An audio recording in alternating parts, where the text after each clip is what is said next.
大家注意了啊！刻在日本身上的军国旧痕正在悄然复苏。从综合国力来看，日本当然不是中国同级别的对手，但它绝对是我们周边最危险、最需要盯紧的威胁。它就像你家隔壁住着一个有前科却没有悔意的偏执邻居，家里还没彻底败光，手里攥着实打实的家伙事儿，背后还有一个霸道的首富老爹。而最让人脊背发凉的是，一旦红了眼，他是真敢豁出去赌命。大家好，我是小一，今天咱们就从历史和现实两条线来拆解，看看日本到底在打什么算盘，又是怎么滑向极端的。当下日本最值得警惕的不是表面的政坛右转，而是它正在不断突破二战后国际社会为其设下的和平约束，以军备扩张为核心，推动自身安全体系向进攻方向改造。它大幅放宽武器出口的三原则，放开全产业链军备出口，国防预算创下战后史无前例的增幅，批量列装1000公里级远程导弹，把中国东部核心城市纳入打击范围，一边狂妄叫嚣台湾有事儿就是日本有事儿，粗暴干涉我国内政，一边派军舰穿越台湾海峡，持续对华挑衅，还牵头推动亚洲版北约，蓄意搅动亚太局势，同时推进设立国家情报局。这些动作已经远远超出了传统被动防御的边界，也和他100年前滑向军国主义时期的轨迹越来越像。高市早苗的极端并不是孤立，他只是把日本内部早就在做却一直不愿明说的东西直接摊到了台面上，连车牌号这种细节都能被他做成政治符号。为什么日本偏偏在当下频频突破底线，动作越来越激进？接下来咱们就从经济、政治制度、军事、社会教育4个维度拆解当下的日本和100年前的它究竟有着哪些惊人的历史重合。先看经济，日本今天这一连串的激进行动背后真正的根源并不是底气十足的胆大妄为，而是长期积累越来越难缓解的结构性经济困局。从明治维新至今，日本始终逃不开一个底层逻辑，内部矛盾一旦无法化解，就试图通过对外扩张，靠掠夺资源抢占市场续命。上世纪30年代，它走向对外扩张起点正是全面的经济崩盘。1929年全球大萧条，日本出口暴跌过半，工厂倒闭，民不聊生。右翼势力借机煽动对外扩张，把国家绑上军国主义战车。如今的日本正再次陷入与100年前极为相似的经济困局。具体咱们从5个方面来看，就能搞清楚印证这一点。第一，在全球主要经济体中，日本的债务负担最重，没有之一。日本债务占 GDP 的比例高达236%。可能大家对这个数字没有太强的概念，咱们做个直观的对比啊，就连债务规模高企达到39万亿元的美国，债务占 GDP 的比例也只有121%。日本的这一比例直接比美国高出了近1倍。债台高企直接封锁了日本的财政空间，日本每年的税收超半数都要用来支付养老金和国债利息，几乎没有腾挪空间。但即便财政已经紧张到这种地步，日本依然执意的疯狂扩军，军费较前5年直接翻倍，而扩军带来的巨大资金缺口别无他法，只能靠持续举债来填补。第二，核心产业全线溃败，经济基本盘持续松动。日本2大经济支柱汽车和半导体早已全面崩塌。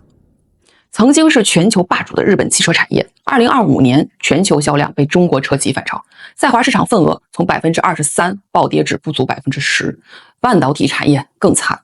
巅峰时期占据全球 50% 以上的份额，如今只剩 7%。 高端芯片领域几乎全部出局。再说一个更贴近于我们生活的例子，我们80后90后小时候家里有日系品牌的家电，那是家境优越的象征。巅峰时，日系家电占据中国市场 70% 以上的份额，可如今仅剩 3%， 断崖式的退出了我们的主流市场。核心产业的溃败直接引发出口崩盘，日本已经连续5年贸易逆差，国内市场饱和，海外市场失守，企业盈利下滑，只能裁员降薪，进而导致居民消费能力持续下降，形成难以逆转的恶性循环。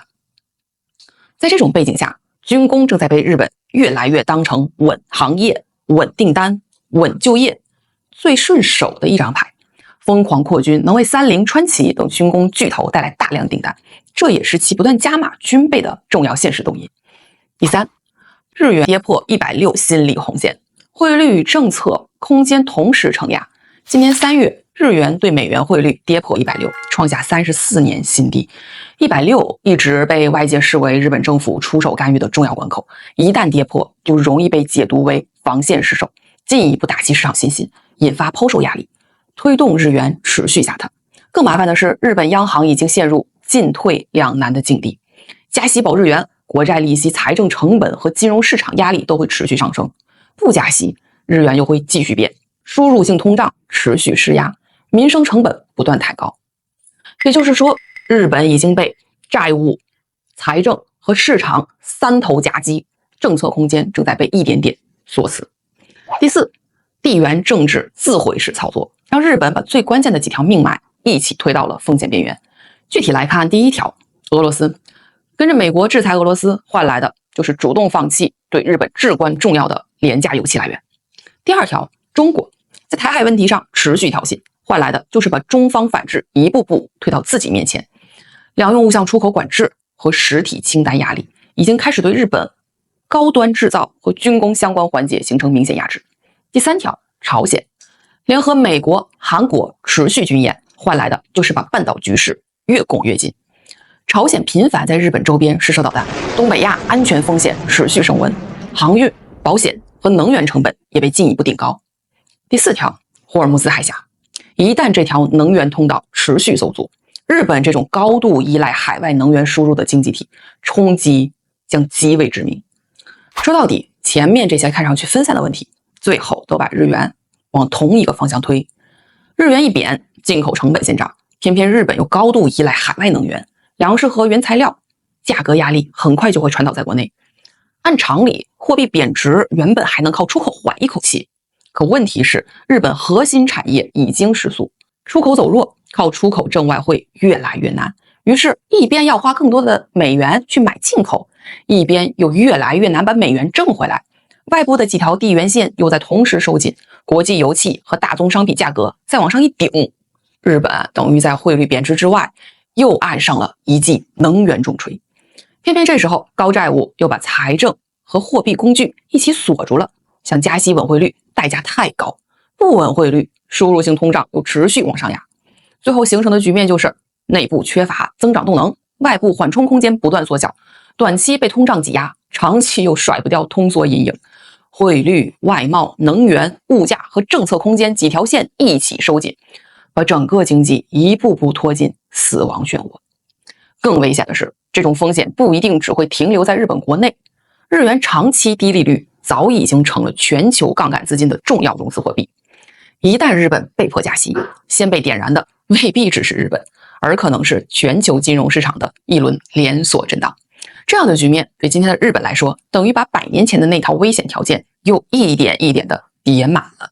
日本当年偷袭珍珠港，核心导火索就是石油禁运与资产冻结，而今天日本又一次被推到绝境边缘。这一次，他会不会再把对外冒险当成给内部死局续命的办法？讲完经济体这一核心困局，咱们来看第二个维度，政治。如果说经济困局是把日本往前推，那么政治制度的变化就是把战后压着它的制度封印一层层撕开。更危险的是，日本今天这套3步走的策略，几乎每一步都能在20世纪初的日本找到对应的影子。下面我们就一起具体看看是哪3步。第一步，把和平宪法的第9条一步步架空。第9条本来就是压住扩军冲动的核心条款，明确规定放弃战争主权，不保持作战力量。这些年又一推动修宪，显然就是为了突破第9条对军事能力和海外行动的法理限制，为自卫队摆脱战后束缚铺路。当年的日本也是同样操作，先松制度，再放军权。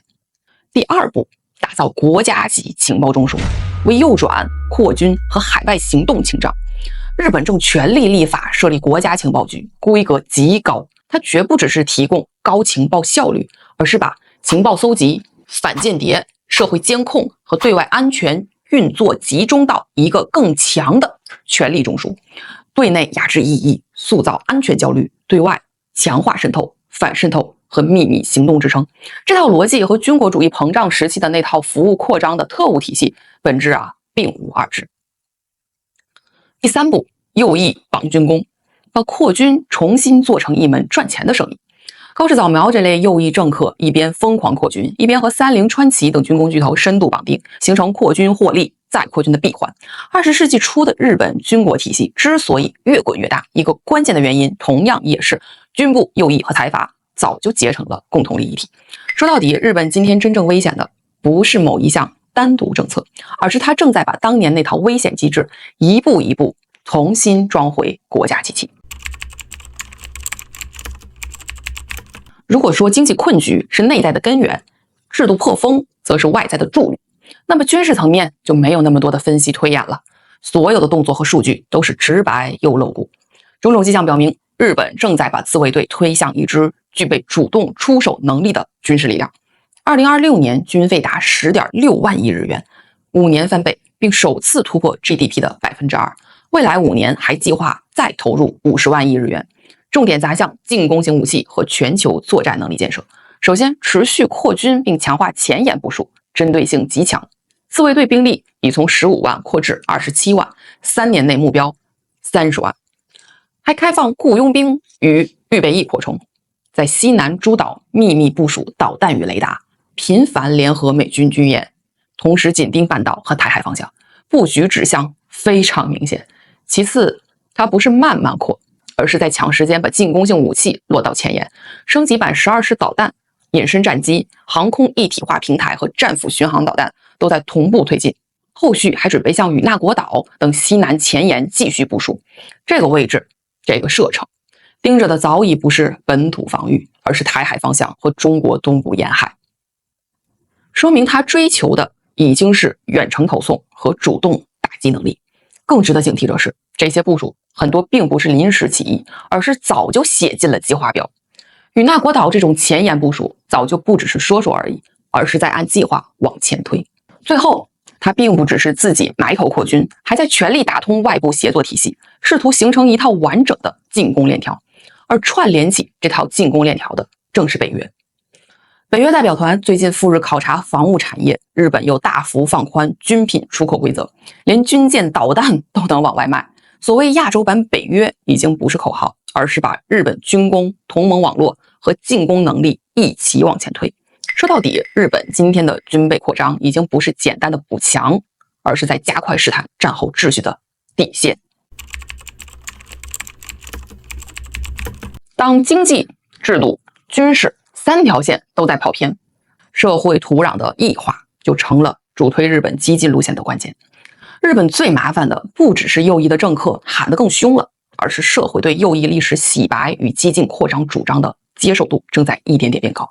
今天的日本和20世纪初相似的地方不在表面话术，而在那套先放大焦虑，再改写认知，最后把强硬路线讲成正常选择的办法。当下的日本，年轻人收入长期停滞，出生人口持续下滑，老龄化越来越重，整个社会都在失活。面对这些问题，右翼没有去真正解决，而是把手伸向历史、教育和舆论，通过教材、纪念活动和公共叙事不断淡化侵略责任，把日本往受害者的位置上放，连靖国神社这种战争原罪的地标符号也被反复正常化。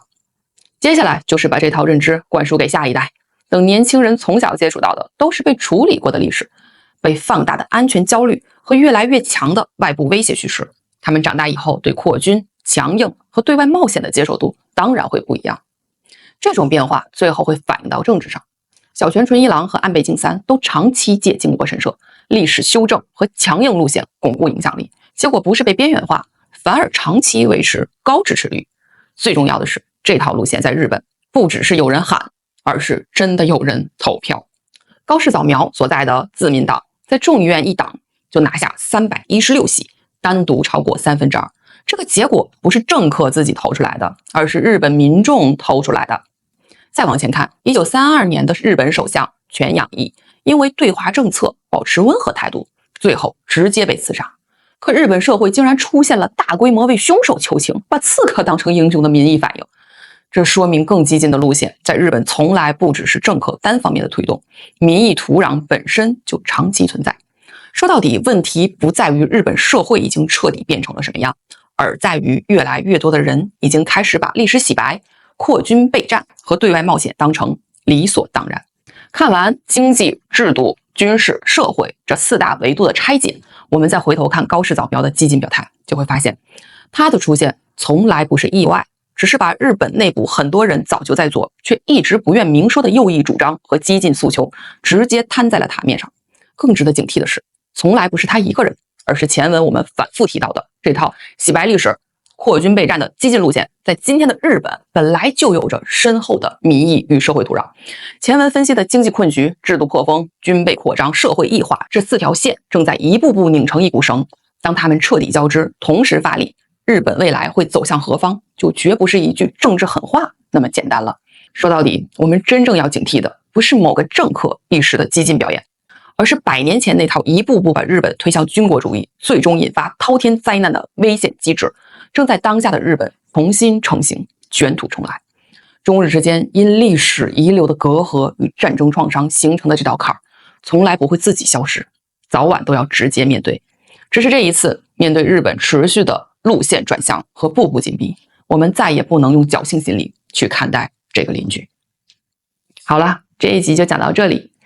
觉得对您有帮助的朋友，别忘了点个关注。关注小 V， 带你深挖国际局势背后的逻辑，看清大国博弈的底层真相。我们下期见。